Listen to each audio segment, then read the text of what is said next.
Hi, I'm Claire Rees. I'm the Regulatory Financial Crime Specialist at ThirdEye. Risk leaders today are operating in a rapidly evolving environment. Not only are they responsible for risk and compliance, but also for driving business performance. As part of this series, we're meeting with a number of leaders from leading financial services firms and chatting to them to understand how they're adapting and to share their learnings with the community. Today, I'm thrilled to welcome Derek Johnston, who is Chief Risk Officer at Scottish Building Society. Welcome, Derek. Hi Claire, thank you very much for having me. Today, risk leaders come from a really diverse background, Derek. So can you share a little bit about your history, your current role at Scottish, and what it is that motivates you to do what you do? Right, well, thank you very much for having me. Thanks for the invite. My history is I've been working in financial services for about 36 years. The lion's share of those have been in risk management, so working across the first, second and third line of defence. I'm currently the CRO at Scottish. I have been there for 4 years.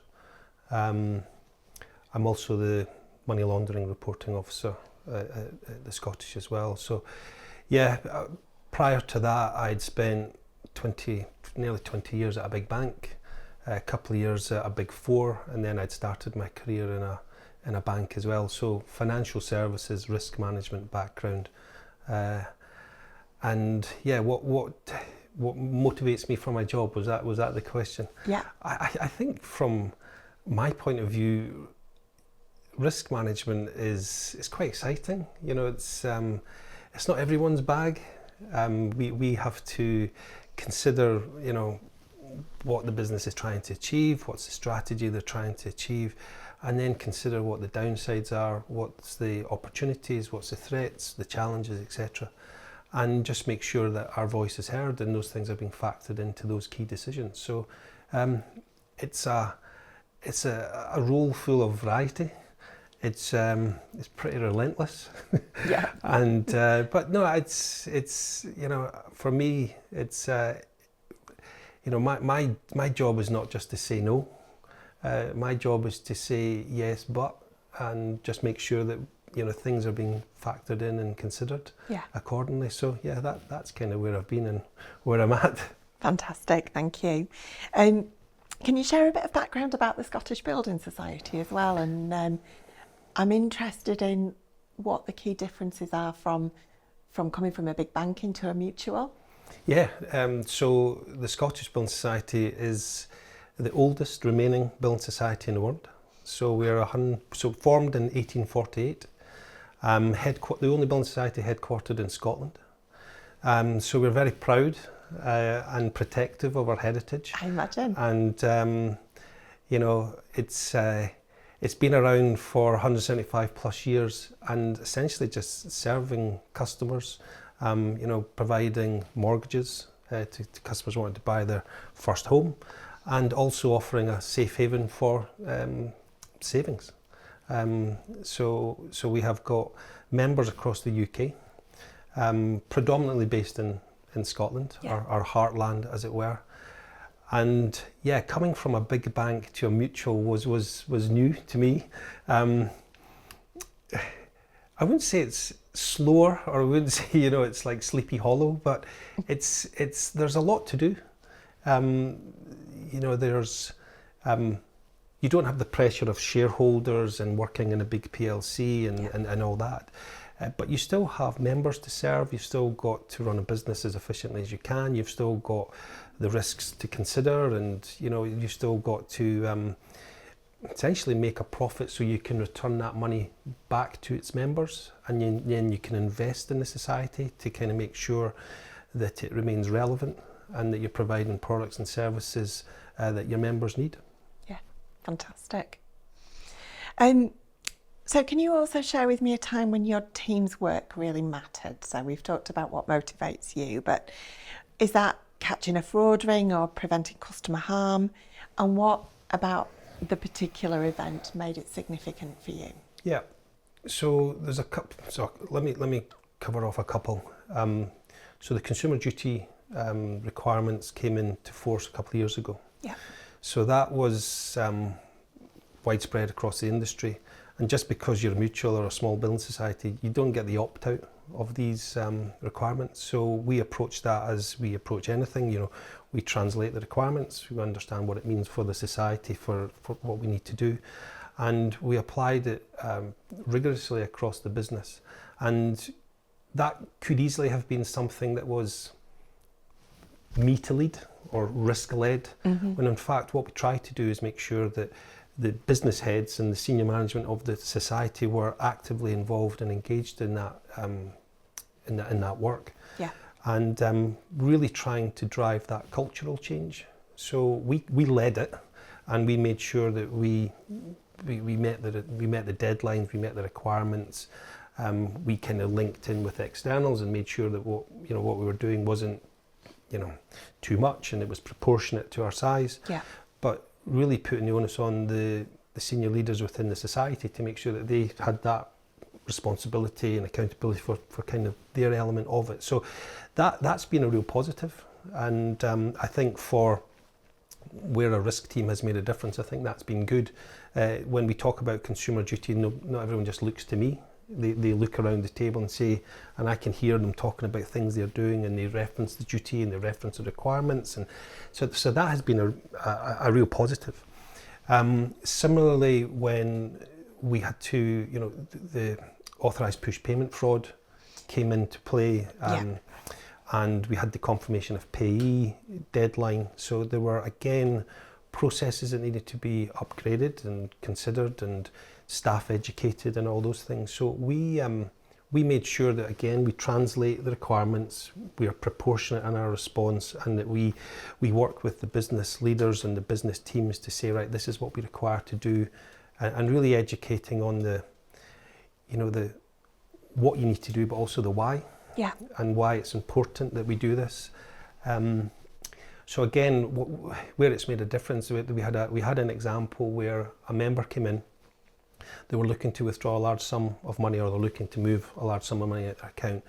And one of our relationship centre managers sat down with the customer, spoke them through it, asking a number of questions, just trying to kind of dig beneath the request. Yeah. And I think at the point that the customer had kind of asked, why are you asking so many questions? It was just like, we're trying to protect, we're trying to make sure there's a legitimate reason for sending the money. Yeah. And the customer came back the following day with a big bunch of flowers for the manager and said, I kind of reflected on our conversation, and I'm really appreciative of how you are protecting me, protecting my money. And you made the point of just making sure that was going to, was a legitimate and valid payment. Yeah. So again, that appreciation, sometimes not everyone appreciates being asked questions about their private business, but in that instance, the customer really reflected on and valued the questions that were being asked. Fantastic. That's evidence of really well embedded processes as well, that staff member was able to have that conversation. They're very difficult conversations to have. Can be. Yeah. Can be. Yeah. And with the scale of fraud at the moment, it's... Yeah, because everything, everywhere. All these frauds, be it a romance scam or something that these deals that you see online that look too good to be true, they are very easy to fall for. And again, if you've just got, we did some work with Take 5, where again, it was just, we were promoting that behaviour of just stopping, reflecting on that decision, and just taking 5. And again, we were trying to make sure that consideration is done by our staff, and where something just looks and feels a bit odd, just intervene, add a bit of friction, not too much, but just make sure that there isn't anything there that the customer is doing that they may regret. So just act as that independent challenge. Yeah. So yeah, it worked out fine in that instance. And we, as a society, we speak to our peers and just understand what are others doing and hearing and seeing, so that we learn from good practice. Yeah. But again, the key thing is that proportionality, that we are not adding layers and layers and layers and layers of checks in, that it becomes hard to do business with us. It's easy to forget that the vast majority of our customers are not are not victims fraudsters. of fraud. Yeah, absolutely. Yeah, absolutely. Okay, so what changes in the external environment at the moment are having the biggest impact on your business? Or what emerging risks are rising fastest on your radar at the moment? Where do you start? I suppose going back to, the society of our size and shape, we are predominantly we're headquartered in Scotland. Mm-hmm. We predominantly operate in Scotland with some members and customers south of the border.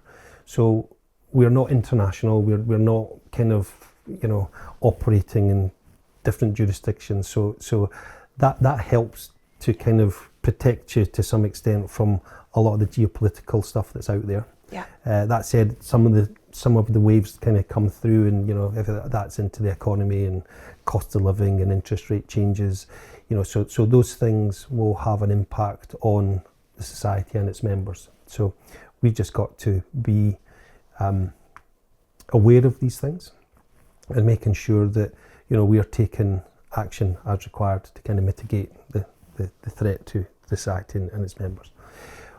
What's rising or emerging threats I think that was the question. Yeah. So it's not necessarily emerging or rising. I suppose cyber fraud, cyber threat is forever, and it's just continually changing.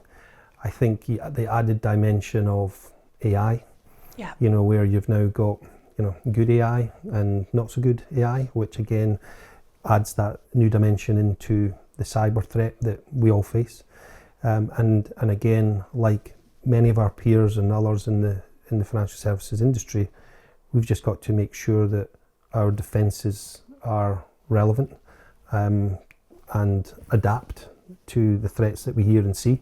So yeah, the fraud threat is just constant. We're not a payment provider.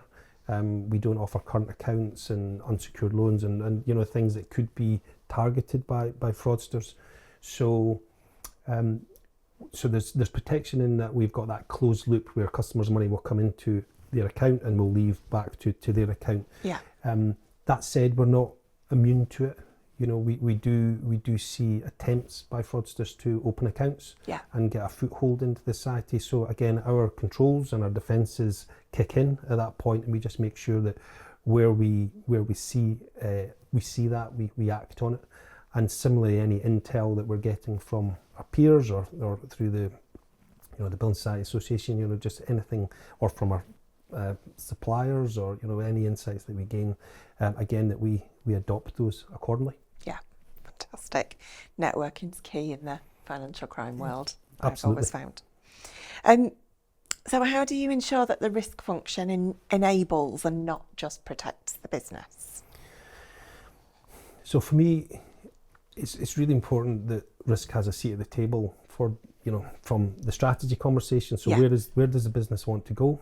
And we're engaged in those conversations so that we can offer up an opinion or some insight at the outset, rather than being brought in at the 11th hour.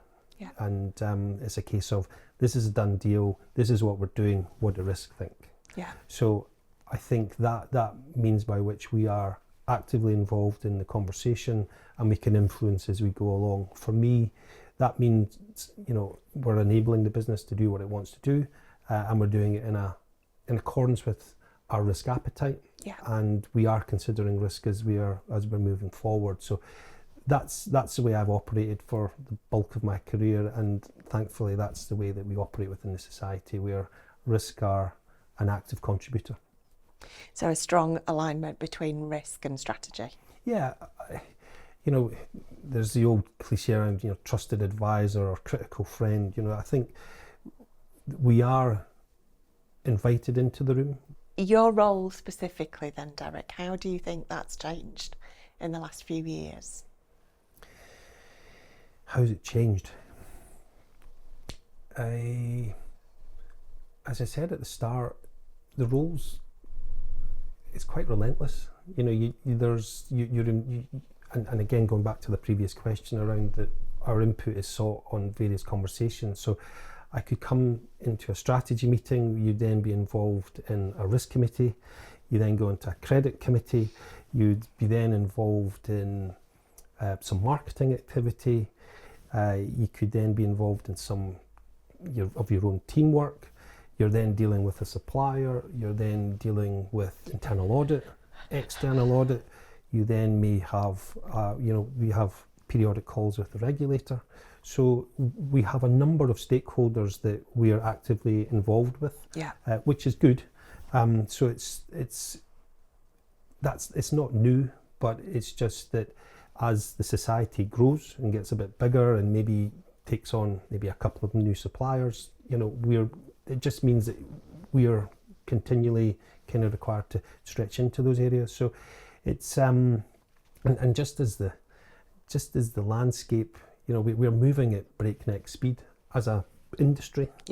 And as a kind of wider world, everything just seems to be changing that quickly. I think for us, we've just got to be mindful of it, be in tune with what's happening, and making sure that we're considering, right, that's happened over there, what does that mean for us? Is there any impact on us?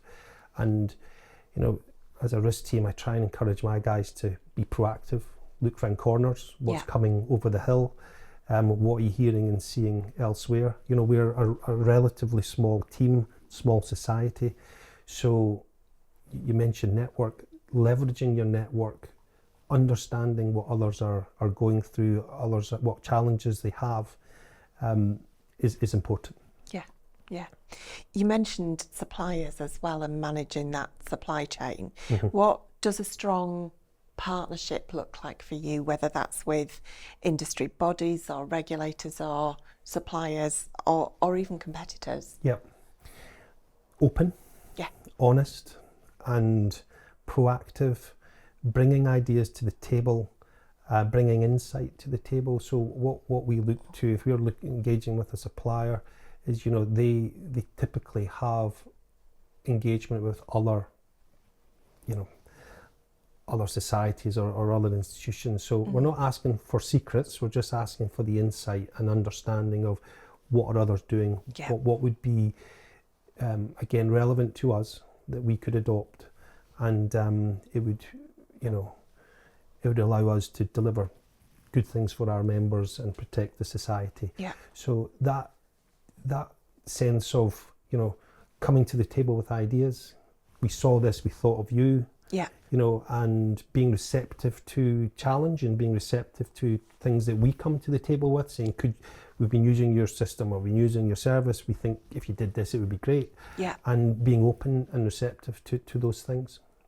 Would probably be it. Fab, thank you. Any particular collaborations or networks that have really added value for you? We again go back to the consumer duty. We were all faced with having to do a annual board assessment, and nobody really knew what that looked like. And we were speaking with the BSA at the time, and we were trying to understand, what does that assessment look like? Is there an opportunity for us as a sector to develop a template that we could all use? And rather than having 57 varieties, there's one pro forma that we all adopt. And we were asking the question, and it was it was a case of, great idea, would you mind leading on it? And we said, well, we can lead, or at least could we get a few of us together and do a bit of collaboration and start to work up some ideas? And we did. We kind of worked with a number of other societies, developed the pro forma, sent it out round the others. Feedback was coming in, and we ended up with a pro forma, which again everyone agreed to, and that's what we then adopted. Fantastic. So it was one of those things where the sector collaboration coming together allowed us to have a pro forma. Now, I don't know if everyone's still using it. We are. But that's been an instance where that collaboration across other societies on a non-commercial basis has really worked. Similarly, we attend a number of the BSA panels, which again they're useful. Again, you can bounce questions into these panels and you'll get some answers back. Talking on data and technology, Derek, are your current systems giving you everything you need in terms of visibility and speed of the risk management that you need, or are you finding ways to work around? So I think they are. We've got a number of systems that we use. Principally, we have our governance, risk and compliance system, our GRC system, where all our risk data goes into. And I'm keen that we get as much information into that, and then we then try and connect the data within that system so that we can try and drive those insights and help with our oversight as a risk function. There are other systems that we kind of link in with and link to. So it's evolving, it's getting better. Yeah. And from a workaround point of view, there are some, but that's more us where we're trying to gather some insights or intel from the different systems and then trying to either use it ourselves or present it back into the business. So it's not bad, but it's it's just, again, there just needs to be some expertise within the team to try and bring all that information together. Yeah, I feel as if we can't have a conversation without mentioning AI. Yeah. Are you leaning in to using AI in terms of automation or smarter decisioning? And if you're not, what's holding you back? So we are leaning into it. I suppose it's fair to say that there are a number of use cases that are brought to us, which don't offer, or we don't see the value in. So as you try and sift through those and say, actually, what is a use case that would be really beneficial to us? So we are working with a local AI company, and it's really quite exciting on a number of fronts about what this opportunity will provide to us. So again, taking calls with customers over a period of 12 months and then analysing those transcripts and the calls and being able to kind of identify reason for calling, customer sentiment, customer frustration, how our staff have interacted with the customer. Yeah. And just that level of insight, be that from a consumer duty angle or be that from a staff training angle, or be that from, is there anything that we will learn from those conversations to say we actually need to alter maybe some of our business processes because there is clearly a need from a customer that we're either not fulfilling or we're not fulfilling as efficiently as we could. So we have just kicked that exercise off, and it's kind of twofold. One is, can we as a society interact and deal with an AI company and have the ability to kind of get the data they need to use it, and we need to consider all the privacy and the protection and the security around that. And that's kind of a large part of the exercise and the test and learn that we're doing. Yeah. And the second half is, what is it going to tell us? Yeah. Because currently we know how many customers call and how long the calls last and how long it takes to lift the call and all these things. But now we're going to lift the lid and see what's actually said in the middle. So that's exciting. Yeah, it is really exciting times. And I think coming from a technology company, there is a temptation to AI everything. But it is finding those best value use cases and making sure that it's the conversation's moved from, are you using AI, to how are you using it? Yeah. How are you using it carefully? So the stock answer to date had been, it transcribes our meetings. Okay. So we use that provider who will capture and it'll save you time on minuting meetings. Yeah. Which is fine. But I suppose we've just got to, we're going to explore this one and see where that goes. And then, we need to be very thoughtful about the projects we engage on, the money we spend, and just to make sure that there is a real return on that investment. If you could wave a magic wand and modernise one element of your risk ecosystem, what would it be? Good question. I think for me, there is a lot of risk data. So I have a governance risk compliance system, a GRC system, where we load all our risks in, we load our controls in, we load our events in, issues, contracts, all that stuff. Yeah. And then we've got ThirdEye, where we've got the transaction monitoring, we've got fraud kind of defences, and we've got all these systems. If I could wave a wand, it would be, how can we pull all that data together so that we're getting real-time insights, and is the profile going up, down? Is there anything that we would do differently? Is there anything that we could do to improve things for customers? Is there anything that's, just adding a wee bit of inefficiency into the system? So just how does all that data come together? Yeah. And rather than, and aids our oversight and insight, and that we can take that back into the business. It's kind of there, but it needs a wee bit of effort and a bit of time and the know-how to kind of go around and kind of say, well, actually, that's telling me that, that's telling me this. So yeah, there is, it's just trying to how do you condense all that data into something which is really usable. Yeah, maximising what you've done so far. Yeah. And keeping it going. Yep. So looking ahead, what do you think are the key skills and capabilities that a Chief Risk Officer needs now and in the next few years? So I would say there's an Patience. Patience, resilience, ability to cope with change. Yeah. There is definitely that growth mindset rather than the fixed mindset. So making sure that you don't know everything. So continually learning. So the AI side of things, the cyber, the fraud, all these different things that comes into my job. Yes.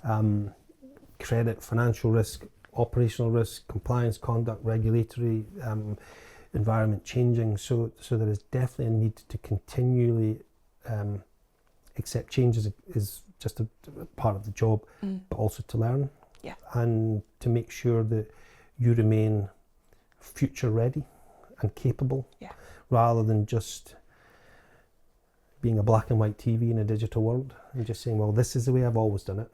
Yeah. This is the way my team have always done it, and that's going to just serve us well for the next number of years. That doesn't work. Curious, asking questions, challenging people, and there has definitely got to be a commercial lens, because risk saying no is the easy call. We've got to kind of work out, how do we say yes, but could we consider this, and can we factor these things in? So yeah, there's a range of skills. I was looking at something the other day, and it was, you need to be, for a CRO, a strategist, a technologist, a regulatory whisperer, a kind of ethics guardian, a people leader, a kind of teacher. So there is all these different parts to the job, which again makes it an interesting job, but it's not one that, as the world around us changes so quickly, you've got to change as well. Yeah. And to that point, there's also just one thing I would say is a key part of being a risk person is consistency. Just, is your decision making consistent and your approach consistent? You don't overreact. You don't try and gold plate things. Yeah. We're within the society. When is good enough? Rather than it being, when's good practice versus best practice? Yeah. Because whenever you go for best practice, you're adding in potentially cost, complexity. Yeah. So again, just making sure that, you're not striving for perfection, and that jars with some people. Yes. But again, there's just an acceptance of, that's good enough. That pragmatism. Yeah. Yeah. Our ThirdEye general manager regularly says, don't let the great get in the way of the good. Correct. Yeah. That's exactly right. Last question, words of wisdom. what advice would you give to someone stepping into a chief risk role now? One of the most important things to do before you step into the role is, what is the culture of the business that you're going into? Who are you working for and with? And are they like-minded people from a risk point of view? So are you going into a culture where they recognise the importance of managing risk and they see it as everyone's job rather than it just being the CRO's job? Yeah. And on that basis, are you going to go into conversations and discussions that is a team effort, rather than you're going in fighting fire and trying to kind of impose things into a business? So that culture of the business, are they, is it a positive risk culture? The second element would be the team. Yeah. So who will be in your immediate team, and do you have that capability, and do you have the quality and the skills, both for now and in the future? Because again, if you're going into a team which is outnumbered or under-resourced, or they don't have those skills and capability, again, you are going to be facing a fairly big uphill challenge to start with. And similarly, what's the reputation and the relationship they have? What's the reputation that the regulator has of the company, or the auditors and suppliers, and what do people say about them? How do they operate with them? Are they a good bunch of people to deal with?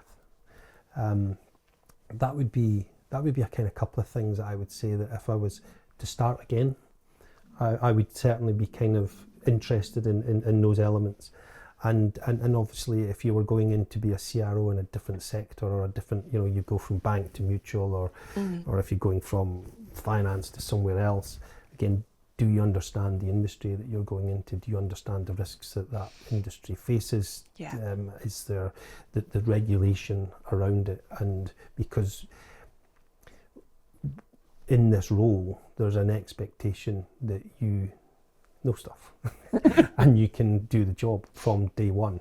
Now, there could be elements where you know a good chunk of it, but identify the gaps and train up on them, upskill.